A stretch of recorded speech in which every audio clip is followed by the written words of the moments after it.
Hi friends, this is Bani and welcome to my channel. বন্ধুরা, আজকে আমি তোমাদের জন্য কিছু ইম্পর্টেন্ট প্রিপোজিশন নিয়ে এসেছি। দেখো, এই প্রিপোজিশনগুলোর ব্যবহার জানাটা খুবই দরকার। আমাদের প্রতিদিনের কনভারসেশনে আমাদের এই প্রিপোজিশনগুলোকে ব্যবহার করতে হয়। যদি এই প্রিপোজিশনগুলোর সঠিক ব্যবহার আমরা না জানি, তাহলে সেন্টেন্সও আমরা সঠিকভাবে তৈরি করতে পারবো না। আর লেখার সময়ও আমাদের এগুলোর ব্যবহারে ভুল হয়ে যাবে। আজকের এই ভিডিওটাতে প্রত্যেকটা প্রিপোজিশন খুব ইম্পর্টেন্ট। প্রত্যেকটা প্রিপোজিশনকে খুব মন দিয়ে দেখো। সেন্টেন্সে আমরা এগুলোকে সঠিকভাবে কি করে ব্যবহার করতে পারি। আমি প্রত্যেকটা প্রিপোজিশনকে সেন্টেন্সের সাথে অর্থাৎ উদাহরণের সাথে তোমাদেরকে বুঝিয়ে দেওয়ার চেষ্টা করব। তো আজকের এই ভিডিওটা কিন্তু খুবই ইম্পর্টেন্ট, খুবই ফ্রুটফুল হতে চলেছে। তোমরা কোথাও যাবে না, আমার সাথে ভিডিওটা একদম শেষ পর্যন্ত থাকবে। যারা চ্যানেলে নতুন অর্থাৎ প্রথম আমার ভিডিও দেখছো তারা প্লিজ চ্যানেলটাকে সাবস্ক্রাইব করে নিও, তাহলে যখনই আমি ভিডিও আপলোড করব তোমরা নোটিফিকেশন পেয়ে যাবে। তো দেরি না করে চলো শুরু করা যাক আজকের ভিডিও।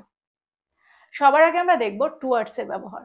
দেখো, আমাদের প্রায় বলতে হয় যে সে স্কুলের দিকে গেছে, বা সে হসপিটালটার দিকে যাচ্ছে, সে বাজারের দিকে যাচ্ছে। তো আমরা এই সেন্টেন্সগুলোর মধ্যে দিয়ে এটা বোঝাতে চাইছি না যে সে স্কুলেই যাচ্ছে, বা সে বাজারেই যাচ্ছে, বা সে হসপিটালেই যাচ্ছে। আমরা কিন্তু এটা বোঝাতে চাইছি যে সে ওই দিকে যাচ্ছে। এরকম অর্থে আমরা সেন্টেন্সে টুয়ার্ডস এর ব্যবহার করব। যদি আমাকে বলতে হয় যে সে স্কুলে যাচ্ছে, তাহলে কিন্তু আর টুয়ার্ডস এর ব্যবহার না করে আমরা টু এর ব্যবহার সেন্টেন্সে করব। আর একটা জিনিস তোমরা এখানে মনে রাখবে, আমরা সেন্টেন্সে টুয়ার্ড বা টুয়ার্ডস দুটোরই ব্যবহার করতে পারি, অর্থাৎ দুটোরই অর্থ কিন্তু একই হয়। এক্সাম্পল দেখো, যদি আমি বলি সে আমাদের বাড়ির দিকে আসছে, he is coming towards our house, he is coming towards our house. যদি আমি বলি সে বাজারের দিকে যাচ্ছে, he is going towards the market, he is going towards the market. যদি আমি বলি সে তার কুকুরটার সাথে পার্কের দিকে হেঁটে গিয়েছিল, she walked towards the park with her dog, she walked towards the park with her dog। তোমরা বুঝতে পারছো সেন্টেন্সে আমরা টুয়ার্ডস এর ব্যবহারটা ঠিক কোন অর্থে করতে চাইছি। এবার আমরা দেখব পরেরটা। পরেরটা হলো আপওয়ার্ডস। আপওয়ার্ডস যার অর্থ হলো ওপরের দিকে। যদি আমি বলি সে হাওয়ায় বলটা উপরের দিকে ছুড়ে দিয়েছিল, বা সে ওপরের দিকে হাওয়ায় বলটা ছুড়ে দিয়েছিল, সেন্টেন্সটা কি হবে? He threw the ball upwards into the air, he threw the ball upwards into the air. আর একটা এক্সাম্পল দেখো, সে ওপরের দিকে উঁচু বিল্ডিংটার দিকে তাকিয়েছিল, she looked upwards at the tall building, she looked upwards at the tall building। এবার আমরা দেখব পরেরটা। পরেরটা হলো ডাউনওয়ার্ডস। ডাউনওয়ার্ডস যার অর্থ হলো নিচের দিকে।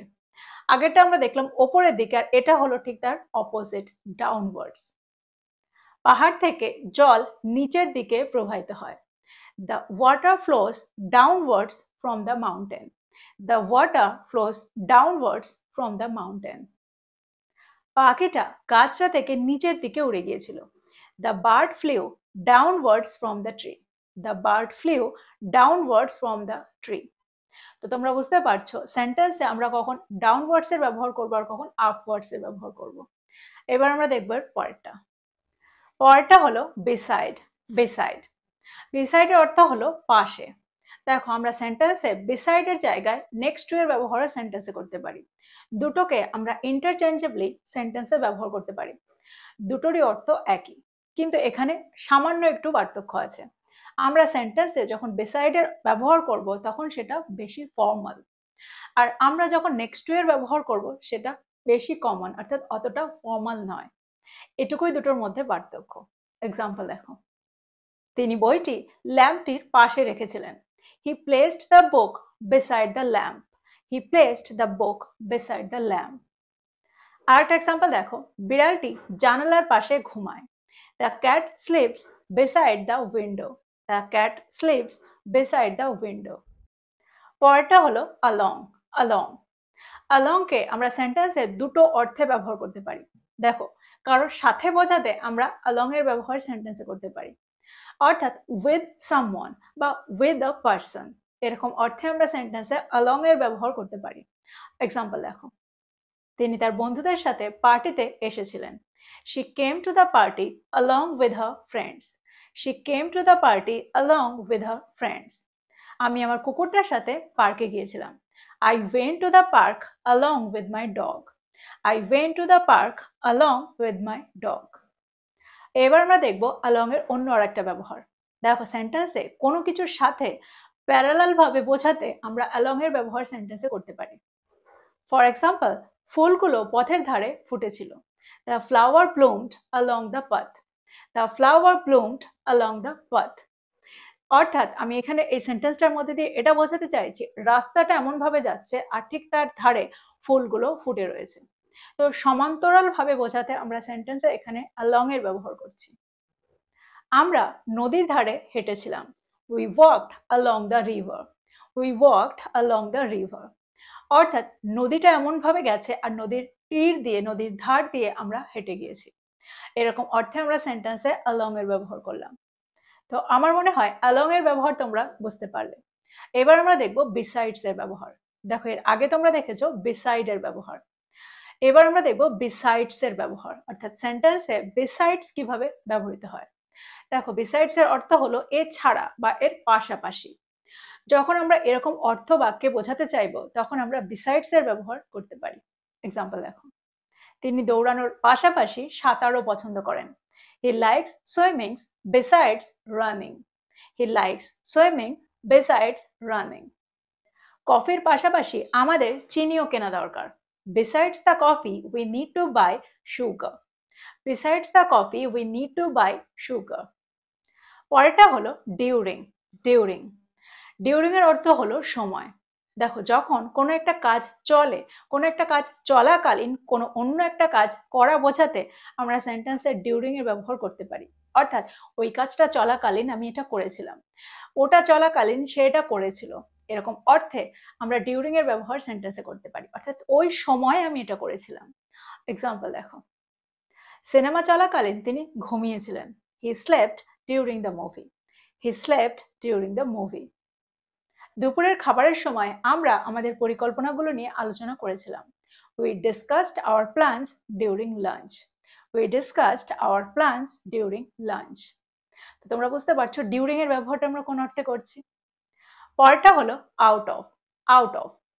আউট অফ কে আমরা দুটো অর্থে সেন্টেন্সে ব্যবহার করতে পারি। যখন আমরা বোঝাতে চাইবো কোনো কিছুর মধ্যে থেকে, এত নাম্বারের মধ্যে আমি এত নাম্বার পেয়েছিলাম, বা এতগুলো প্রশ্নের মধ্যে আমি এই প্রশ্নগুলোর উত্তর দিতে পেরেছিলাম, 20টা প্রশ্নের মধ্যে আমি 15টা প্রশ্নের সঠিক উত্তর দিতে পেরেছিলাম।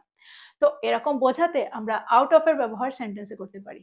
এক্সাম্পল দেখো, আমি পুরো সংগ্রহের মধ্যে একটা বই বেছে নিয়েছিলাম। I chose one book out of the entire collection. I chose one book out of the entire collection. আমি 3টে কুকির মধ্যে 2টো কুকি খেয়েছিলাম। I ate 2 out of 3 cookies. I ate 2 out of 3 cookies. আবার আউট অফ কে আমরা বেরিয়ে যাওয়ার অর্থেও ব্যবহার করতে পারি। ফর এক্সাম্পল, তারা রাতের খাবারের পরে হেঁটে রেস্তোরাঁটি থেকে বেরিয়ে গিয়েছিল। They walked out of the restaurant after dinner. They walked out of the restaurant after dinner. তো আমার মনে হয় আউট অফ এর ব্যবহার নিয়ে তোমাদের কোনো সমস্যা নেই। এবার আমরা দেখব পরেরটা। পরেরটা হলো অ্যাক্রস। অ্যাক্রস। দেখো যখন আমরা এপার থেকে ওপারে বোঝাবো, অর্থাৎ আমি এপাশ থেকে ওপাশে গিয়েছিলাম ওষুধটা কিনতে, আমি রাস্তা পার করে ওপাশ থেকে ওই দোকানটা থেকে ওষুধ কিনতে গিয়েছিলাম। নদীর ওপারে কেউ আছে। তো এরকম বোঝাতে, এরকম অর্থ বোঝাতে আমরা সেন্টেন্সে অ্যাক্রস এর ব্যবহার করে থাকি। এক্সাম্পল দেখো, আমি মাঠের ওপারে একটা হরিণ দেখেছিলাম। I saw a deer across the field. I saw a deer across the field. সে রাস্তাটা হেঁটে পার হয়ে দোকানটিতে গিয়েছিল। She walked across the street to the store. She walked across the street to the store. তো তোমরা বুঝতে পারছো অ্যাক্রস এর ব্যবহার, অর্থাৎ সেন্টেন্সে আমরা অ্যাক্রস কে কোন অর্থে ব্যবহার করতে পারি। পরেরটা হলো behind. behind অর্থাৎ পেছনে। বিড়ালটি সোফাটির পেছনে লুকাচ্ছিল। The cat was hiding behind the sofa. The cat was hiding behind the sofa. বিড়ালটি সোফাটির পেছনে লুকাচ্ছিল। The cat was hiding behind the sofa. The cat was hiding behind the sofa. বাচ্চারা বাড়িটার পেছনে খেলা করছে, বা ছেলেমেয়েরা বাড়িটার পেছনে খেলা করছে। The children are playing behind the house. The children are playing behind the house. পরেরটা হলো beyond. beyond যার অর্থ হলো ছাড়িয়ে বা বাইরে। এক্সাম্পল দেখো, সেন্টেন্সের মধ্যে দিয়ে তোমরা ভালো করে বুঝতে পারবে। সমস্যাটা আমার বোঝার বাইরে। The problem is beyond my understanding. The problem is beyond my understanding. That means এটা আমি বুঝতে পারবো না, আমার সাধ্যের বাইরে। তার প্রতিভা প্রত্যাশা ছাড়িয়ে যায়। হার ট্যালেন্ট গোজ বিয়ন্ড এক্সপেকটেশনস। হার ট্যালেন্ট গোজ বিয়ন্ড এক্সপেকটেশনস। পরেরটা হলো সেন্স। সেন্স দেখো, সেন্টেন্সে আমরা সিন্সের ব্যবহার তখন করব যখন আমরা একটা সার্টেন টাইমের কথা বলবো, একটা সার্টেন টাইমের কথা উল্লেখ করব। এক্সাম্পল দেখো, আমি এখানে বিকেল 4টে থেকে অপেক্ষা করছি। I have been waiting here since 4 p.m. I have been waiting here since 4 p.m. ছেলেবেলা থেকেই আমরা বন্ধু। We have been friends since childhood. We have been friends since childhood. যদি আমি বলি তিনি এই স্কুলে 2024 সাল থেকে পড়াচ্ছেন, সেন্টেন্সটা কি হবে? She has been teaching in this school since 2024।